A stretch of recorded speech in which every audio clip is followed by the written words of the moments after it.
Varvara Andreevna, when I was young I formed for myself an ideal of the woman whom I should love, and whom I should be happy to call my wife. I have lived a long life, and now for the first time I find in you all that I was seeking. I love you, and I offer you my hand." Sergey Ivanovitch was saying these words to himself when he was within 10 steps of Varenka. She was kneeling on the grass and defending with her hands a mushroom from Grisha, and at the same time calling to little Masha. "Here, come here, little ones, lots of them," she cried in her deep, pleasant voice. Though she saw Sergey Ivanovitch approaching, she did not rise, nor did she change her position. But everything told him that she was aware of his presence and was glad. "Did you find any?" she asked, turning her sweet face toward him with a smile. "Not one," replied Sergey Ivanovitch. "And you?" She made no reply, her attention being just then absorbed by the little children who surrounded her. "Here's one for you near the twig," and she pointed out a little agaricus pushing its elastic red cap through the dry grass, from which it was extricating itself. Varenka got up after Masha had plucked the mushroom, breaking it into 2 white halves. "That reminds me of my childhood," she remarked, as she joined Sergey Ivanovitch and walked with him away from the children. They proceeded a few steps in silence. Varenka saw that he wanted to speak. She suspected what he had in mind, and felt stifled with the emotions of joy and terror. They had now gone so far from the rest that no one could have heard them, yet he had not opened his mouth to speak. Varenka would have done better not to say a word. After a silence it would have been easier to say what they wanted to say than after any casual words. But against her own will, as if it were unexpectedly, Varenka broke out. "And so you did not find any? But there are never so many mushrooms in the woods as along the edge." Sergey Ivanovitch sighed and made no answer. He was annoyed because she spoke about mushrooms. He wanted to bring her back to the first words which she had spoken about her childhood, but, as it were, contrary to his will, after a brief silence, he made an observation on what she had said last. "I have heard that the white mushrooms are found preeminently on the edge of the forest, but I cannot tell them." A few moments more passed. They had gone still farther away from the children and were wholly alone. Varenka's heart beat so violently that she heard its throbs, and she was conscious that she was blushing, turning pale, and then blushing again. To be the wife of such a man as Koznyachev after her position with Madame Stahl seemed to her the height of happiness. Moreover, she was almost convinced that she was in love with him. And this was to be decided immediately. It was a terrible moment for her, terrible, both what he would say and what he would not say. Now, or never, it would have to be decided. Sergey Ivanovitch also felt this. Everything in Varenka's looks, in her heightened color, in the way she dropped her eyes, betrayed the most painful expectation. Sergey Ivanovitch saw this and was sorry for her. He even felt that he should wrong her if he kept silence. He made an effort to recall his recent arguments in favor of making the decision. He even repeated to himself the words in which he was going to couch his declaration. But instead of these words, by some combination unexpected to himself, he asked, "What is the difference between a white mushroom and a birch mushroom?" Varenka's lips trembled as she answered, "There is very little difference in the cap, but it lies in the root." As soon as these words were spoken, both of them felt that this was the end of it, that what should have been said would never be said, and the emotion which up to this moment had reached its highest pitch gradually died away. "The birch mushroom, or its root, reminds me of a black beard which has not been shaved for 2 days," said Sergey Ivanovitch calmly. "Quite true," answered Varenka, smiling, and involuntarily the direction of their walk changed. They were going back toward the children. Varenka was puzzled and hurt, but at the same time she experienced a sense of relief. Sergey Ivanovitch mentally reviewed his arguments in favor of marriage, and found them mistaken. He could not be unfaithful to Marie's memory. "Gently, children, gently," cried Levin testily, as the children sprang toward Kitty with shouts of glee. Behind the children came Sergey Ivanovitch and Varenka. Kitty needed not to question them. She knew by their calm and slightly mortified manner that the hope which she had been nursing would not be realized. "Well, how is it?" her husband asked when they returned to the house. "It will not happen," said Kitty, with a smile and manner which reminded him of her father, as Levin had often remarked to his delight. "Why won't it happen?"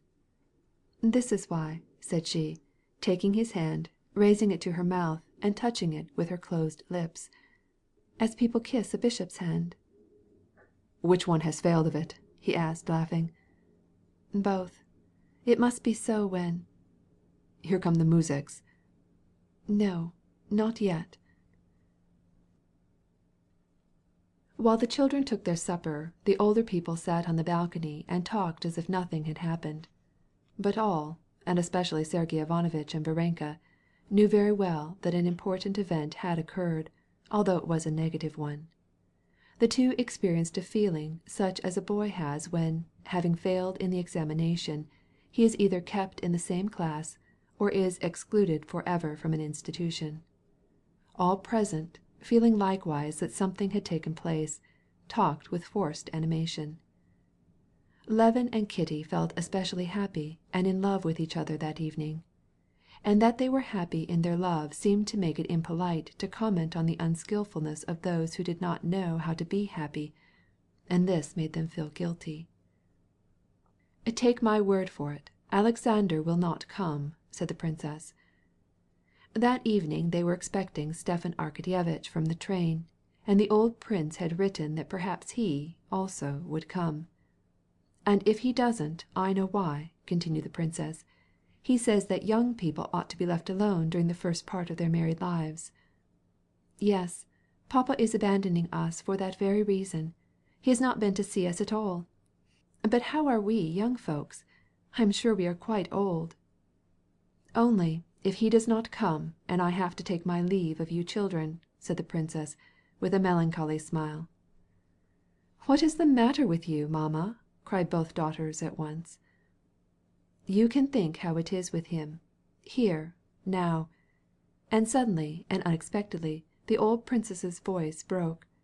The daughters exchanged glances in silence.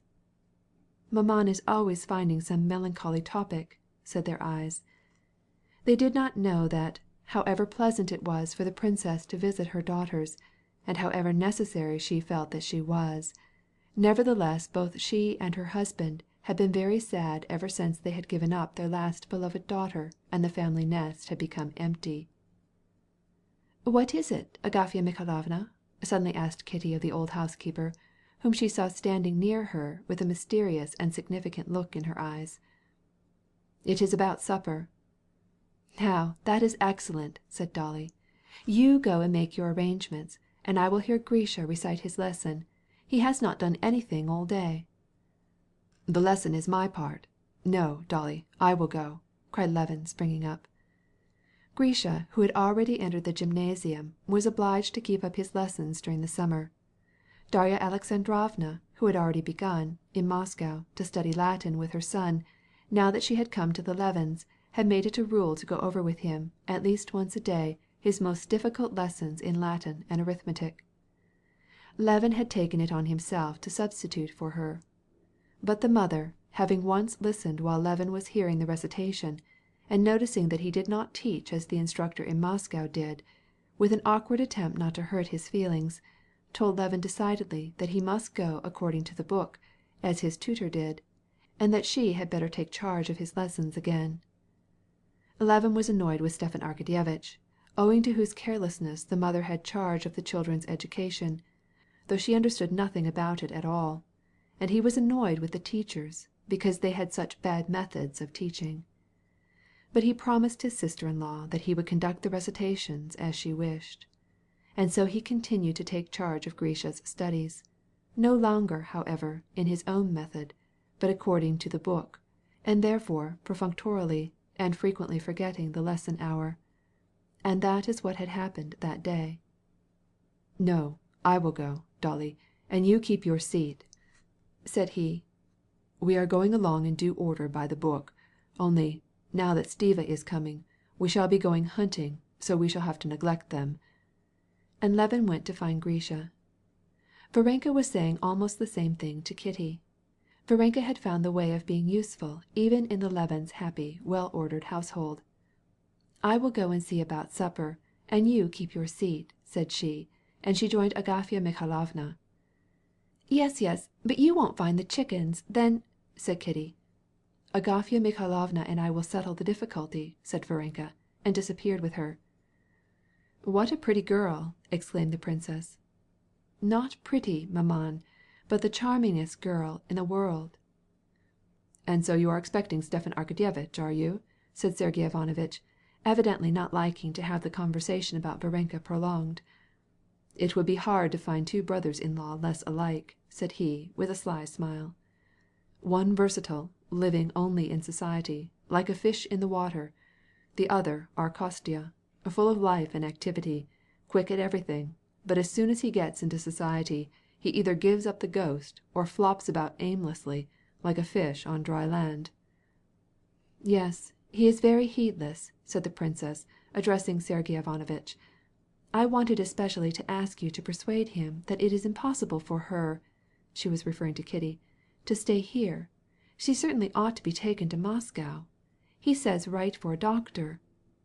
"Maman, he is doing everything. He agrees to all you want," said Kitty, vexed with her mother for drawing Sergey Ivanovitch into this matter as a judge.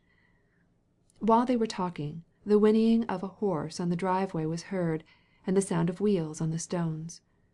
Before Dolly could jump up to go and meet her husband, Levin jumped out of the window of the room downstairs where he was teaching Grisha, and put Grisha out. "It's Stiva!" cried Levin from below the balcony. "We had finished, Dolly, don't you worry," he added, as the boy darted off to meet the carriage. "Is a id a juice," cried Grisha, as he ran down the avenue. "And there is someone with him. It must be Papa," cried Levin, standing at the entrance of the driveway. "Kitty, don't come down by the steep stairs. Come round." But Levin was mistaken in thinking that the other man in the carriage was the old prince. When he came close he saw, sitting next to Stepan Arkadyevitch, not the prince, but a handsome, portly young man in a Scotch cap with long floating ribbons.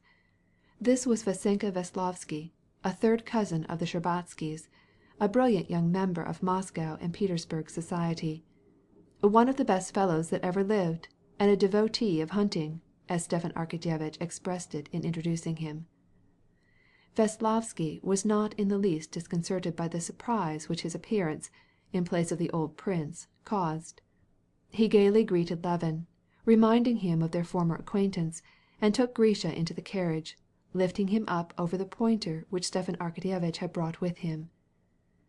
Levin did not get into the carriage, but followed on foot. He was somewhat put out by the non-arrival of the old prince, whom he liked better and better the more he saw him. He was still more put out at the appearance of this Vasenka Veslovsky, a man who was utterly unknown and superfluous. He seemed to him still more unknown and superfluous when, as Levin approached the front door, about which had collected a lively throng of old and young, he kissed Kitty's hand with a remarkably flattering and gallant look. "Your wife and I are cousins and old friends," said Vasenka Veslovsky, heartily pressing Levin's hand a second time. "Well, how is it? Any game?" asked Stepan Arkadyevitch, addressing Levin almost before he had greeted the others. "Vasenka and I have the most ferocious intentions.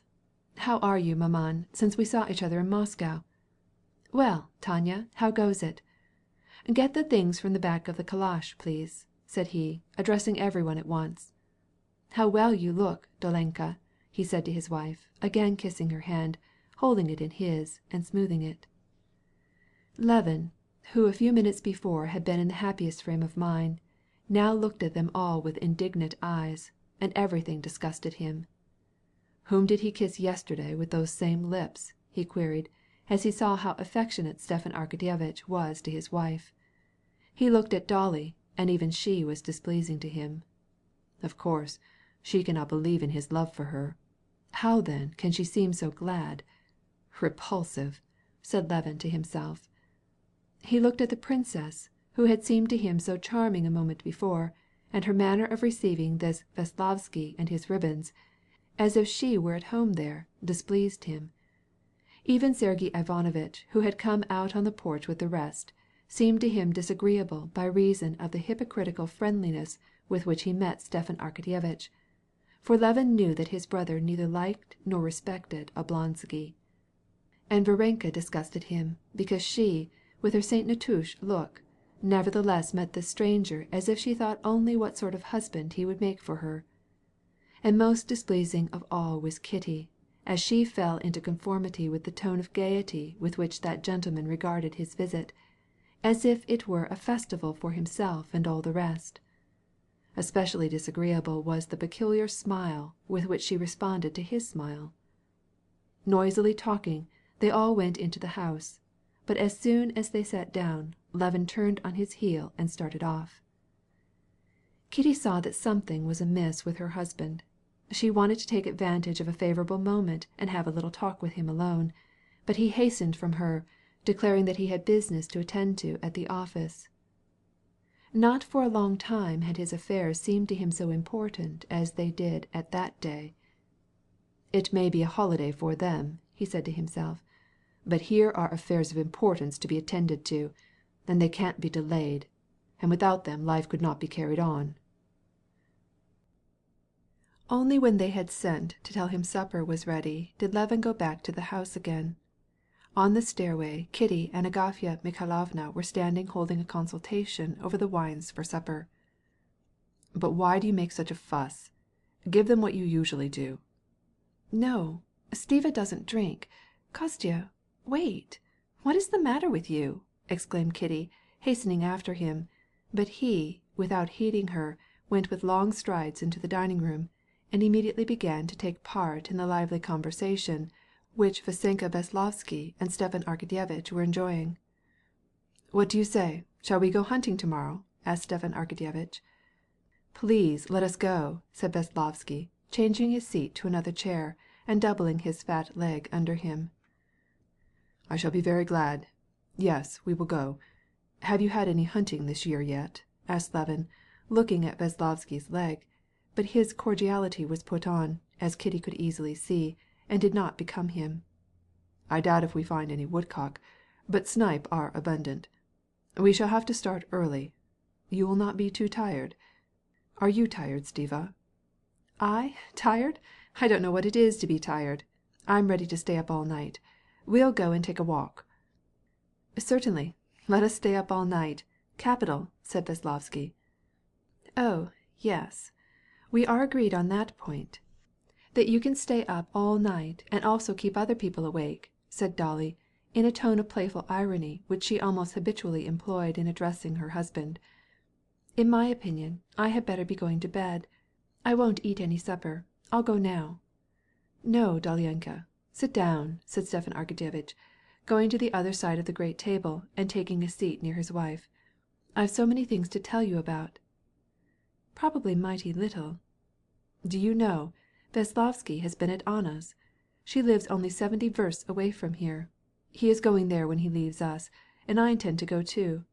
Veslovsky, come here." Vasenka approached the ladies and sat down next to Kitty. "Oh, please tell us about it. Have you really been to Anna Arkadyevna's? How is she?" asked Darya Alexandrovna. Levin had remained at the other end of the table, and while he kept on talking with the princess and Varenka, he observed that Stepan Arkadyevitch, Dolly, Kitty, and Veslovsky were having an animated and mysterious conversation. Not only were they talking confidentially, but it seemed to him that his wife's face expressed a deep tenderness as, without dropping her eyes, she looked into Vasenka's handsome face, while he was talking vivaciously. "Their establishment is superb," Vasenka Veslovsky was saying in reference to Vronsky and Anna. "Of course, I don't take it on myself to pass judgment on them, but when you are there in their house, you feel yourself at home." "What are their plans?" "They would like to pass the winter in Moscow, I believe." "How jolly it would be for us to go there together. When shall you go there?" Oblonsky asked Vasenka. I'm going to spend July with them." "And are you going?" he asked his wife. "I have long been wanting to go, and I certainly shall," said Dolly. "I am sorry for her, and I know her. She is a lovely woman. When you have gone away, I shall go alone. That will not disturb any one, and it would be better for me to go without you." "Just the thing," answered Stepan Arkadyevitch. "And you, Kitty?" "I? Why should I go to see her?" said Kitty, and blushing with vexation she glanced at her husband. "Do you know Anna Arkadyevna?" asked Veslovsky. "She is a very fascinating woman." "Yes," answered Kitty, blushing still more, and she rose and joined her husband. "So you are going hunting tomorrow, are you?" she asked him. Levin's jealousy during those few moments, and especially at the blush which covered her cheeks while she was talking with Veslovsky, had already reached an acute stage. Now, hearing her question, he interpreted it in his own way. Strange as it was afterward for him to remember this, and now it seemed clear to him that the reason for her asking him if he was going hunting, and for her interest in it, was to know if he would give Vasenka Veslovsky that pleasure, and that proved that she was already in love with him. "Yes, I am thinking of it," he answered, in a voice so unnatural and constrained that he himself was horrified at it. "Well, you had better stay at home tomorrow. Dolly has hardly seen her husband yet. Go day after tomorrow." Levin now translated Kitty's words thus: "Do not separate me from him. You may go, it is all the same to me, but let me enjoy the society of this attractive young man." "Oh, if you desire it, we will stay at home tomorrow," answered Levin, with a special pleasantness. Meantime Vasenka, not suspecting the effect his presence had produced, rose from the table and approached Kitty with an affectionate smile. Levin noticed that smile. He grew pale and for a moment could not get his breath. "How does he dare to look at my wife in that way?" He was boiling. "We are to go hunting tomorrow, are we not?" asked Vasenka, and he sat down in a chair and again doubled one leg under him, as his habit was. Levin's jealousy grew still more intense. Already he saw himself a deceived husband, whom his wife and her lover were plotting to get rid of that they might enjoy each other in peace. Nevertheless, he asked Veslovsky with all friendliness and hospitality about his hunting gear, his guns and boots, and agreed to go the next day. To Levin's happiness, the old princess put an end to his torture by advising Kitty to go to bed. But even this was accompanied by new suffering for Levin. On bidding his hostess good night, Vasenka tried to kiss her hand again. But Kitty, blushing and drawing away her hand, said, with a naïve rudeness for which her mother afterward chided her, "That is not the custom with us." In Levin's eyes she was blameworthy for permitting such liberties with her, and still more so for being so awkward in showing her disapprobation. "Why should you go to bed?" said Oblonsky, who had taken several glasses of wine at dinner, and was in his most genial and poetic mood. "Look, Kitty," said he, pointing to the moon just rising above the lindens. "How lovely! Veslovsky, it is just the time for serenading. You know he has a splendid voice. He and I tried some on the way down. He has brought 2 new ballads with him. He and Varvara might sing to us." After they had all left, Stepan Arkadyevitch and Veslovsky still for a long time walked up and down in the avenue, and their voices could be heard as they practiced singing over the new ballads. Hearing these voices, Levin sat scowling in an easy-chair in his wife's room, and obstinately refused to answer her questions as to what was the matter with him. But at last Kitty, timidly smiling, asked him, "Is there anything about Veslovsky that has displeased you?" This question loosened his tongue, and he told her all. What he said filled him with vexation, and he grew still more excited. He stood up in front of his wife with his eyes flashing terribly under his contracted brows, and his hands pressed against his chest, as if exerting all his force to restrain himself. His face would have been harsh and even cruel, had it not expressed also such keen suffering. His cheeks trembled and his voice shook. "Don't think me jealous. The word is disgusting. I could not be jealous and at the same time believe that. I cannot tell you what I feel, but it is horrible to me. I am not jealous, but I am hurt, humiliated, that any one should dare to look at you so." "Why? Look at me how?" asked Kitty, honestly trying to recall all the remarks and incidents of the evening and all their possible significance. In the depth of her heart she had thought that there was something peculiar at the time when Veslovsky followed her to the other end of the table, but she dared not acknowledge it even to herself, and still more she did not wish to say this to him and thus increase his suffering. But what could he find attractive in me, in my condition? "Ugh!" he cried, clutching his head. "You should not have said that. That means, if you had been attractive—" "Now stop, Kostya, and listen to me," said Kitty, looking at him with a passionately compassionate expression. "What can you be thinking about? You know you are the only person in the world for me, but you would not wish me to shut myself up away from everybody." At first she had been wounded by this jealousy of his, which spoiled even the slightest and most innocent pleasures, but she was ready now to renounce, not merely the trifling things, but everything, for the sake of calming him so as to cure him of the suffering which he was enduring. "Try to understand all the horrible absurdity of my position," he went on to say, in a whisper of despair. "He is my guest, and if it were not for his silly gallantry, and his habit of sitting on his leg, he has certainly done nothing unbecoming. He certainly thinks himself irreproachable, and so I am obliged to seem polite." "But Kostya, you exaggerate things," said Kitty, glad at heart to see the force of his love for her, which was now expressed in his jealousy. "But more terrible to me than all this is that, when you are an object of worship to me, and we are so happy, so peculiarly happy, this trashy fellow— but why should I call him names? He has done nothing to me. But why should our happiness—" "Listen, Kostya. I believe I know what has offended you." "Why is it? Why is it?" "I saw how you were looking when we were at supper." "Well? Well?"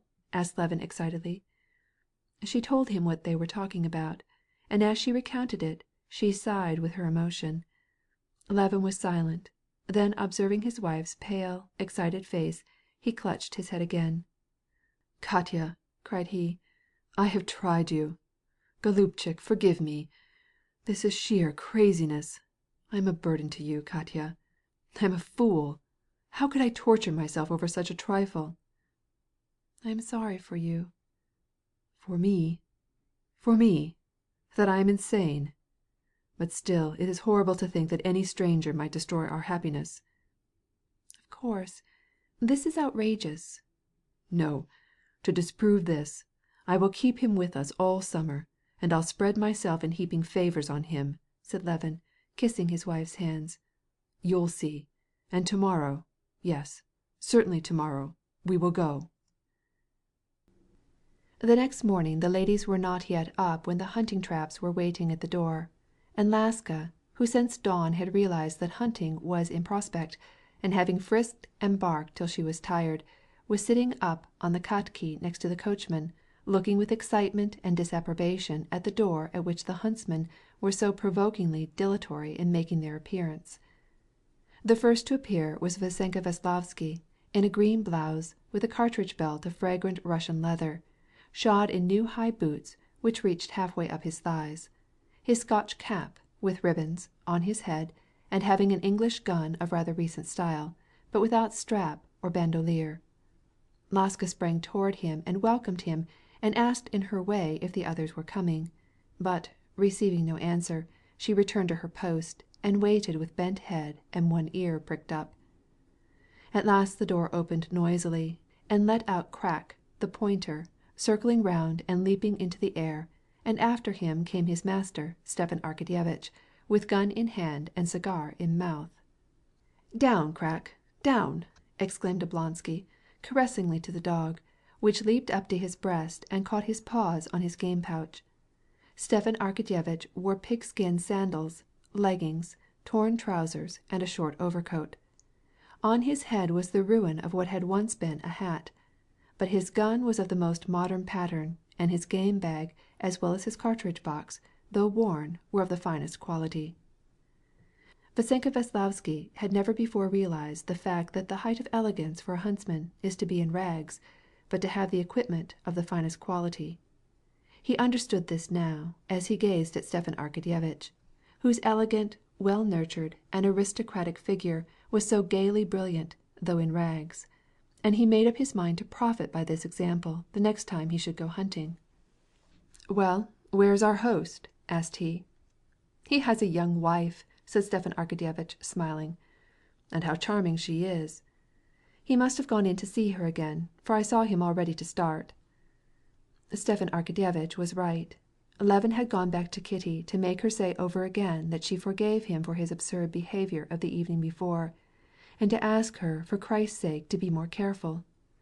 The most important thing was for her to keep the children at a distance, for they were always likely to run into her. And then he needed once more to receive assurance from her that she would not be angry with him because he was going away for 2 days, and to reiterate his desire that she should infallibly send him a note the next morning by a mounted courier, if it were only 2 words, so that he might know that she was comfortable. Kitty, as always, had regretted the 2 days' separation from her husband, but, as she saw him full of animation, and seeming especially big and strong in his hunting boots and white blouse, and recognized that, to her incomprehensible enthusiasm for hunting, she forgot her own regret in her delight in his happiness, and cheerfully bade him good-bye. "Pardon, gentlemen," cried Levin, hurrying down to the porch. "Has breakfast been put up? Why is the chestnut horse on the off-side? Well, then, it makes no difference. Down, Laska! Charge!" "Put him among the geldings," said he, addressing the cowherd who was waiting for him on the doorsteps with a question about the young ram. "It is my blunder that he's become ugly." Levin jumped down from the katki in which he had already taken his seat, and met a hired carpenter who was just approaching the porch. "Now, yesterday evening you didn't come to my office, and here you are delaying me. Well, what is it?" "You bid me to make a new stairway. 3 steps will have to be added, and we can get all the lumber at once. It would be much more convenient." "You should have listened to me," said Levin in a tone of annoyance.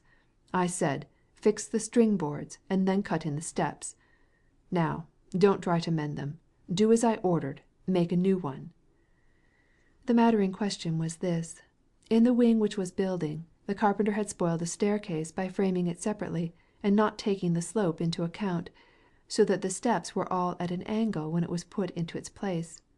But now the carpenter wanted to add 3 steps and still keep the same framework. It would be much better.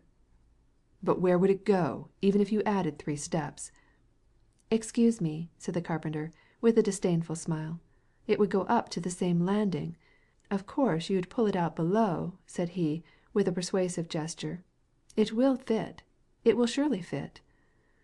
"But 3 steps add to the length of it. How would that improve it?"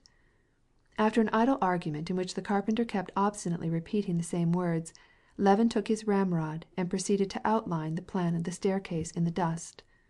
"Now do you see?" "As you command," said the carpenter, with a sudden light flashing into his eyes, and evidently at last comprehending what Levin was driving at. "I see. We shall have to make a new one." "Well, then, do as you were ordered," cried Levin, taking his place in the katki again. "Let us start. Hold the dogs, Philip." Levin, now that he had left behind him all domestic and business cares, felt such a powerful sense of the joy of living, and such expectation that he did not care to talk.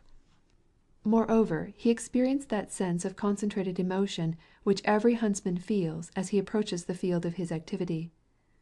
If anything occupied him now, it was the question whether they should find anything in the Kolpensky marshes, and how would Laska come out in comparison with Krak, and what sort of luck would he that day enjoy? Should he do himself credit as a huntsman before this stranger? How would Oblonsky shoot? Better than he? Oblonsky was occupied with similar thoughts, and was not talkative. Vasenka Veslavsky was the only voluble one, and now, as Levin listened to him, he reproached himself for his injustice of the previous evening. He was a capital fellow, simple, good-natured, and very gay. If Levin had known him in his bachelor days, he would have become intimate with him. But Levin rather disliked his holiday view of life and a certain free and easy elegance.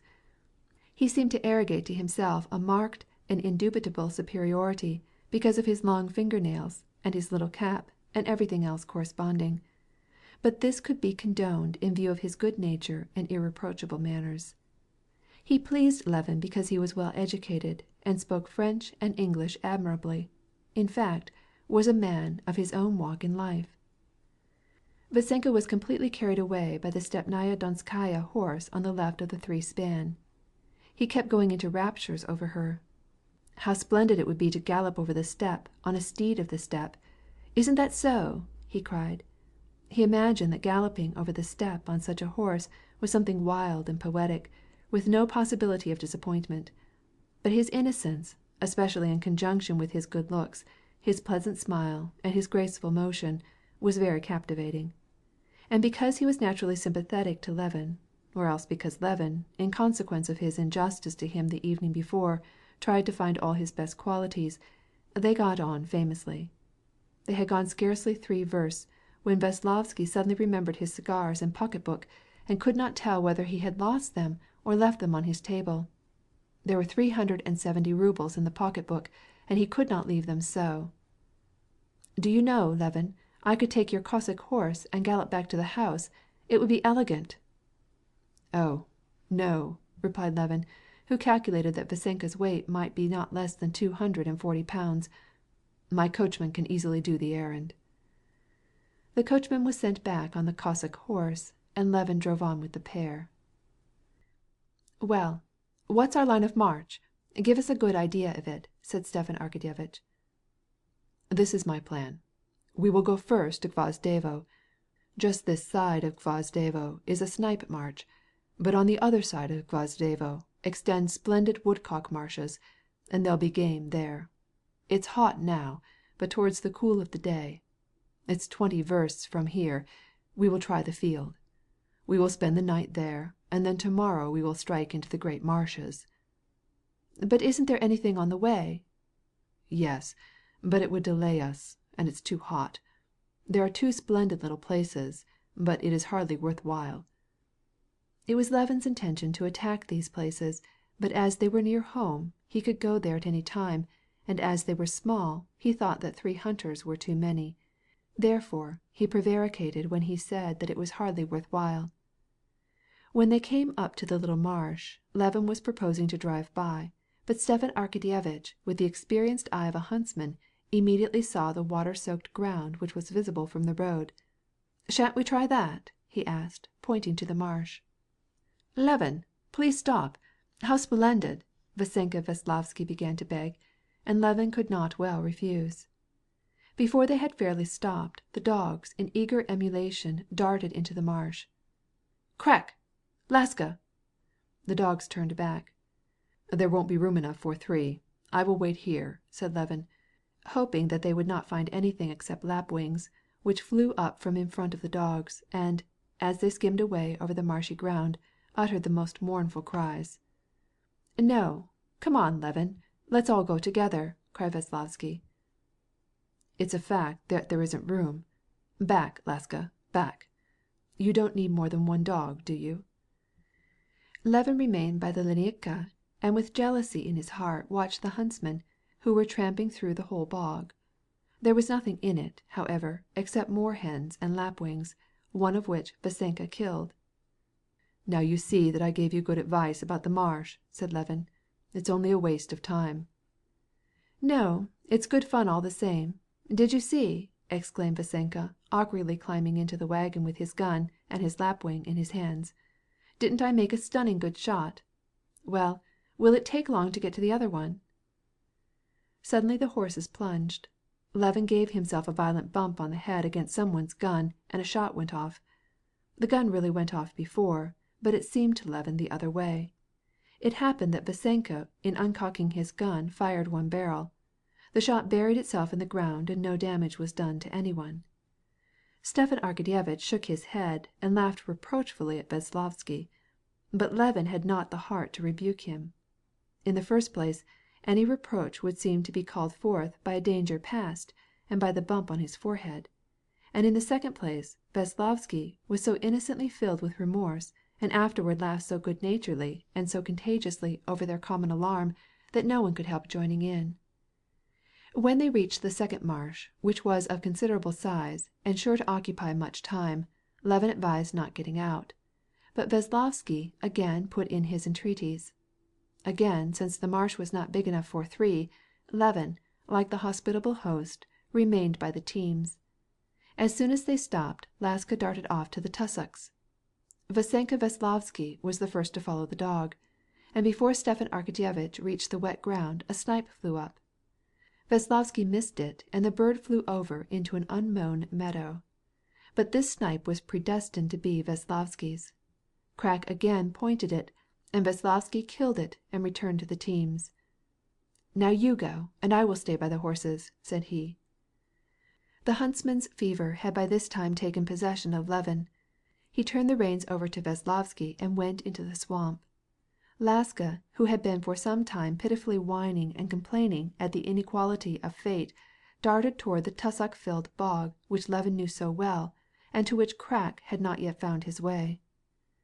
"Why don't you hold her back?" cried Stepan Arkadyevitch.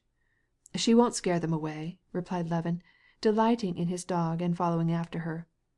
As Laska went forward, the nearer she came to the tussocks, the greater grew her gravity. A little marsh bird, only for a second distracted her attention. She made one sweep around the tussocks, then began a second, but suddenly trembled and stood stock still.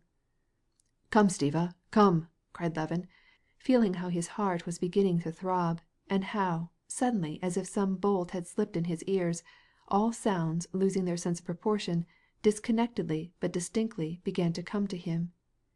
He heard Stepan Arkadyevitch's steps, distinguishing them from the distant stamping of the horses.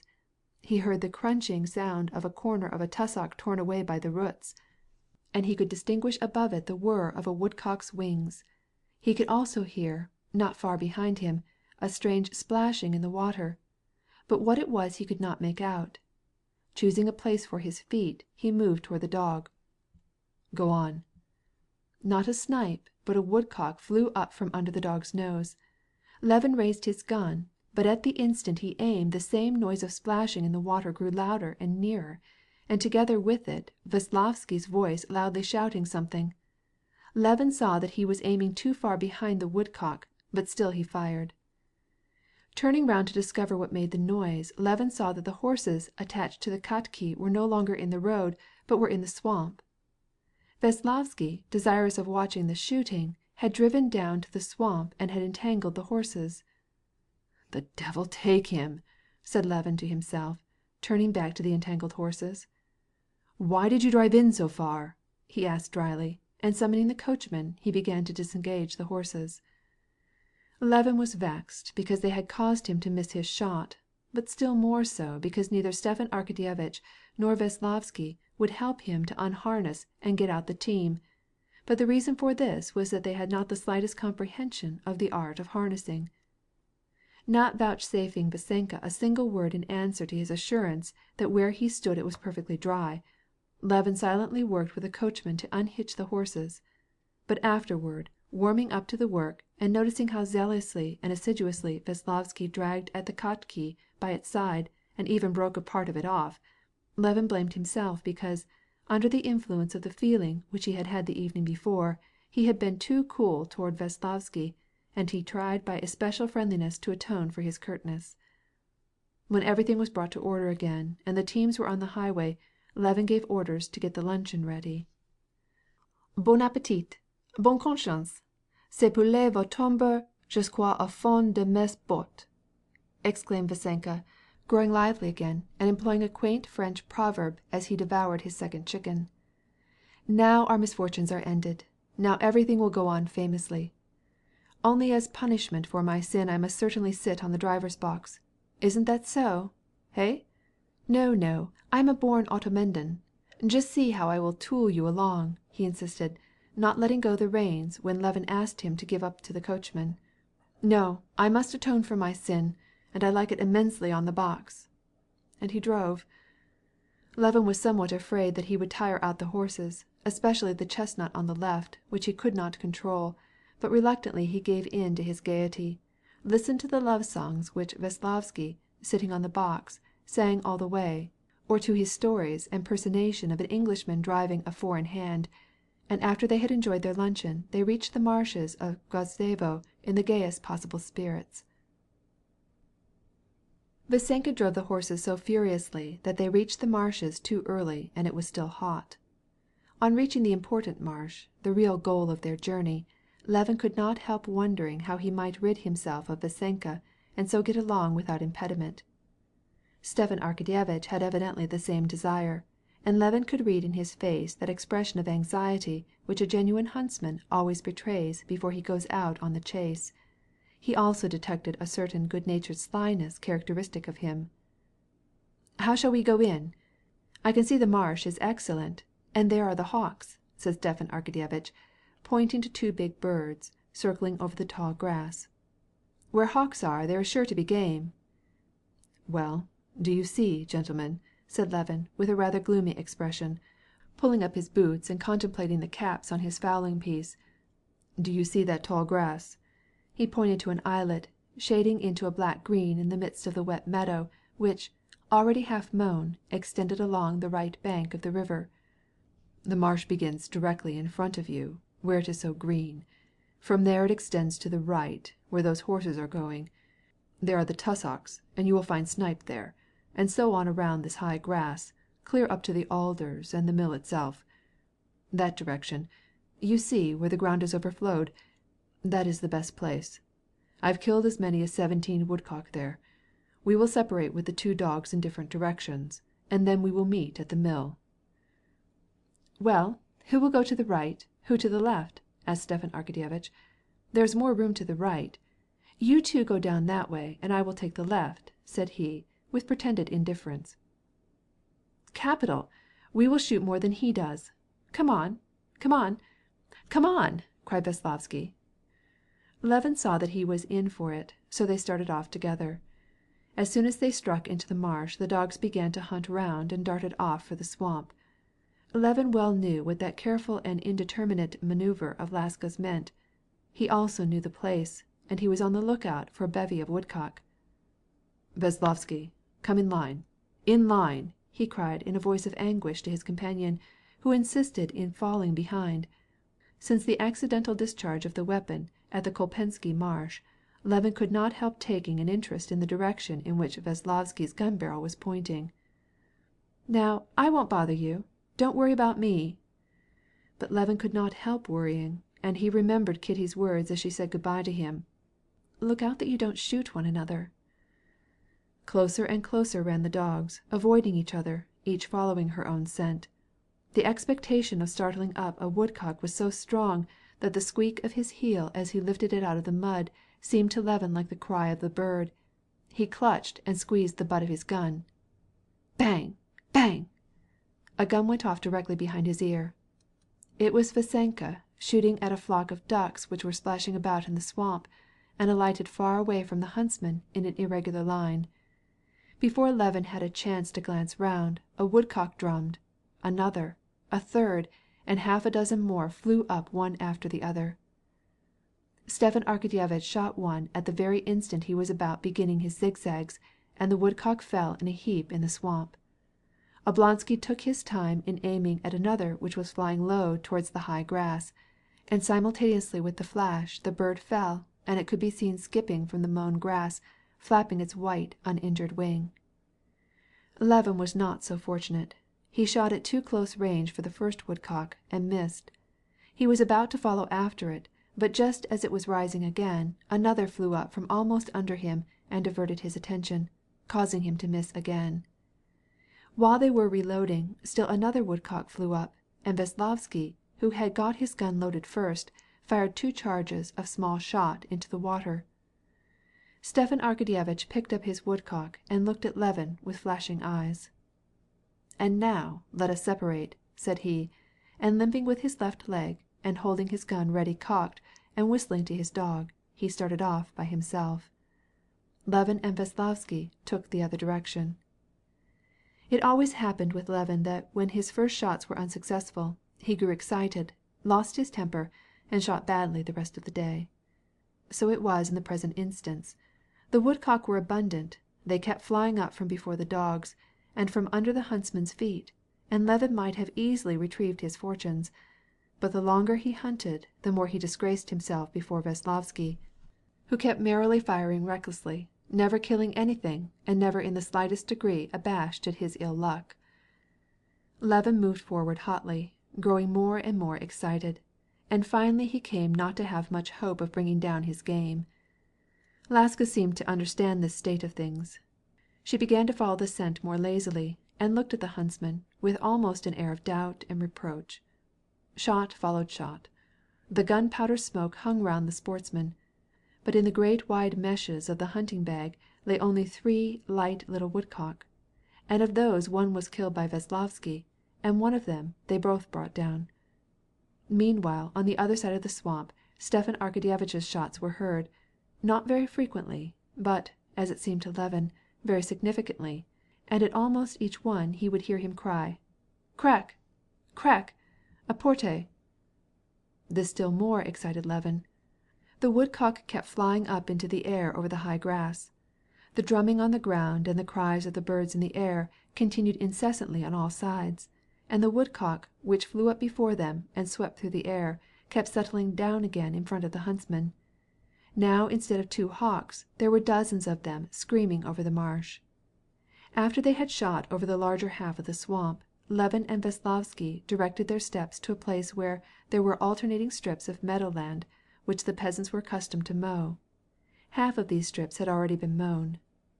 Although there was less hope of finding game where the grass was tall than where it had been cut, Levin had agreed with Stepan Arkadyevitch to join him there, and so he proceeded with his companion across the mown and unmown strips. "Hi, sportsman!" called a muzhik, who with several others were sitting around an unharnessed cart. "Come and have a bite with us. We'll give you some wine." Levin looked round. "Come on, we've got plenty," shouted a jolly bearded muzhik with a red face, displaying his white teeth and holding up a green bottle which glittered in the sun. "Qu'est-ce qu'il descend?" asked Veslovsky. "They invite us to drink some vodka with them. They have probably just finished their meadows. I'd go if I were you," said Levin, not without craftiness, for he hoped that Veslovsky would be tempted by the vodka and would go for it. "Why should they treat us?" "Oh, they're probably having a jollification. Really, you had better go, and it will interest you." "Allons, c'est curieux." "Go ahead, you will find the road to the mill," cried Levin, and looking round he saw to his delight that Veslovsky, stooping over and dragging one leg after the other, and carrying his musket on his outstretched arm, was making his way from the swamp toward the peasants. "You come too," cried the muzhik to Levin. "Don't be afeard. We'll give you a tart." Levin felt a strong inclination to drink a glass of vodka and eat a piece of bread. He was tired and could hardly lift his feet out of the bog, and for a moment he hesitated. But the dog was pointing, and immediately all his weariness vanished, and he lightly made his way over the marsh toward the dog. The woodcock flew from under his feet. He fired and brought it down. The dog pointed again. Pill! From in front of the dog another arose. Levin blazed away. But the day was unfortunate. He missed, and when he looked for the one he had killed, it was nowhere to be found. He searched all through the tall grass, but Laska had no faith that her master had killed it, and when he sent her to find it, she pretended to circle round, but did not really search. Even without Vasenka, on whom Levin had laid the blame for his bad luck, there was no improvement. There also woodcock abounded, but Levin missed shot after shot. The slanting rays of the sun were still hot. His clothes wet through with perspiration stuck to his body. His left boot, full of water, was heavy and made a sucking noise. Over his face, begrimed with gunpowder, the perspiration ran in drops. There was a bitter taste in his mouth. His nose was filled with the odor of smoke and of the bog. In his ears rang the incessant cries of the woodcock. His gun barrels were so hot that he could not touch them. His heart beat with loud and rapid strokes. His hands trembled with excitement. His weary legs kept stumbling and catching in the roots and tussocks. But still he kept on shooting. At last, having made a disgraceful failure, he threw down his gun and cap. "No, I must get my wits back," he said to himself, and, picking up his gun and cap, he called Laska to heel and quitted the swamp. As he came out on the dry ground, he sat down on a tussock, took off his boots and stockings, poured out the water. Then he went back to the swamp, took a long drink of the boggy-smelling water, soaked his hot gun barrels, and washed his face and hands. After he had cooled off, he again went down to the place where he would find the woodcock, and he made up his mind not to lose his self-control again. He meant to be calm, but it was the same as before. His finger would press the trigger before he had taken fair aim at the bird. Indeed, it went from bad to worse. He had only 5 birds in his game bag when he quitted the marsh and went to the alder wood where he had agreed to meet Stepan Arkadyevitch. Before he caught sight of Stepan Arkadyevitch he saw his dog, Crack, all black with marsh slime, and with an air of triumph as he came leaping out from under the upturned root of an alder and began to snuff at Laska. Then appeared Stepan Arkadyevitch's stately figure in the shade of the alders. He came along, still limping, but with flushed face, all covered with perspiration, and with his collar flung open. "Well, how many is it? Have you killed many?" he cried with a gay smile. "How is it with you?" asked Levin. But there was no need of asking, because he could see his overflowing game bag. "Oh, just a trifle." He had 14 birds. "What a splendid marsh! Veslovsky must have bothered you. 2 can't hunt well with the same dog," said Stepan Arkadyevitch, to soften the effect of his triumph.